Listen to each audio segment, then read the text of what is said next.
Hey guys, welcome back to my channel and welcome to this video. So for today's video, I am going to be doing two book reviews in one video. And as you may can hear, I don't know if you can, I'm still getting over a cold. I wasn't sure if I was going to film or not today, but I was like, you know what, Sophie, you actually feel fine, just do it. But I read two psychological thrillers. I kind of wanted to review one of them because I tend to enjoy thrillers a lot more and both of them were really good, but I thought you read both of them almost right after each other, why don't you just review both of them and talk about them? It's not because they're similar to each other or anything like that. In my personal opinion, they're actually quite different, but they're still good. And I wanted to talk about both of them. So yes, I'm not going to be talking I'm not going to give you guys any spoilers or anything like that. I'm going to give you the overall what they're about, what I personally liked about them, and just in general my thoughts and my feelings and all of that jazz. The first book and the first of the two thrillers that I read was Good Me, Bad Me, and this book was the one that I liked the most and I rated it 4.5 out of 5 stars. This was really good. So this book is about this girl called Annie that later on gets her name changed to Millie because her mom is a serial killer.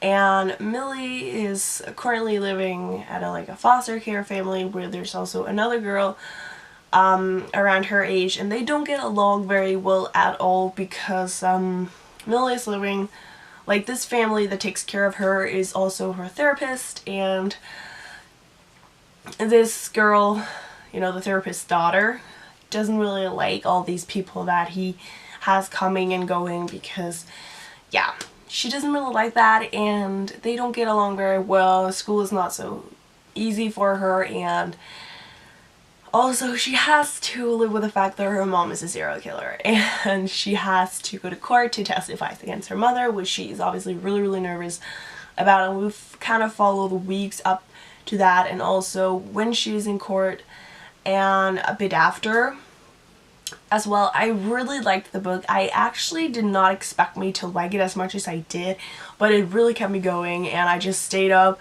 reading for hours. I thought it was amazing, and I don't know specifically what it was, but I just thought that there was it wasn't because there was action all the way through the book, but there was still always stuff happening that made it really interesting and it just made me want to keep reading the book. As I mentioned, I rated it 4.5 out of 5 stars.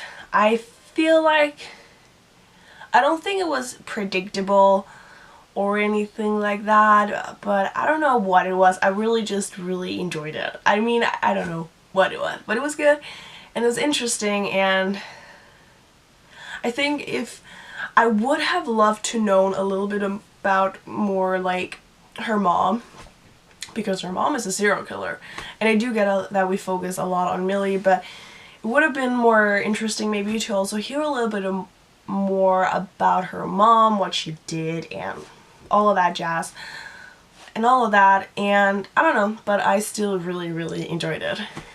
The other book that I read is The Girl Before, and I rated this 3.90/4 out of 5 stars.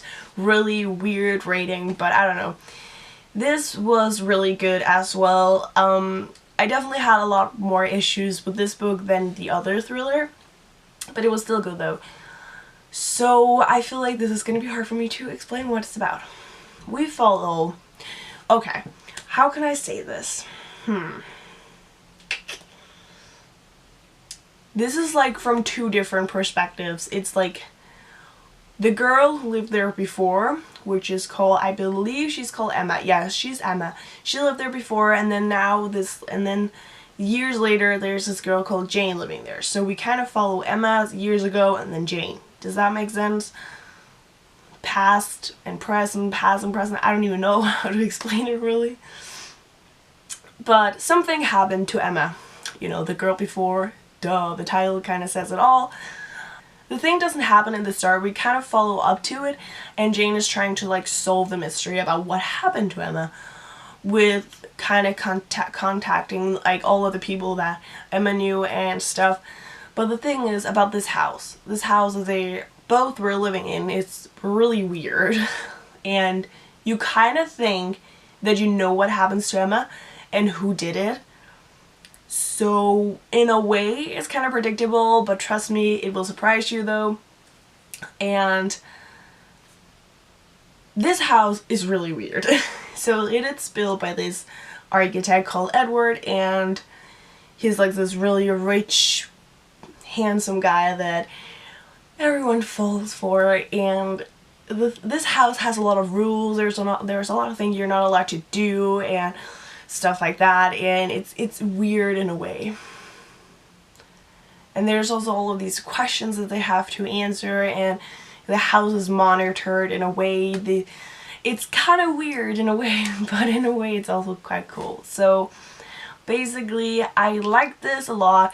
I think my biggest issues is that I felt like half of the book I was reading 50 Shades of Grey, and I'm not going to go into detail about that though, because that will maybe spoil something. But I don't know, I felt like there was a lot of things where I'm like, this is not interesting. This is 50 Shades of Grey. This is not a psychological thriller. I don't know, but and I felt like I actually looked the reviews up afterwards reading the book, and a lot of people also said that, or definitely a few people also mentioned that it was kind of like 50 Shades of Grey with a mix of a psychological thriller. I don't even know, but I thought it was too much 50 Shades of Grey.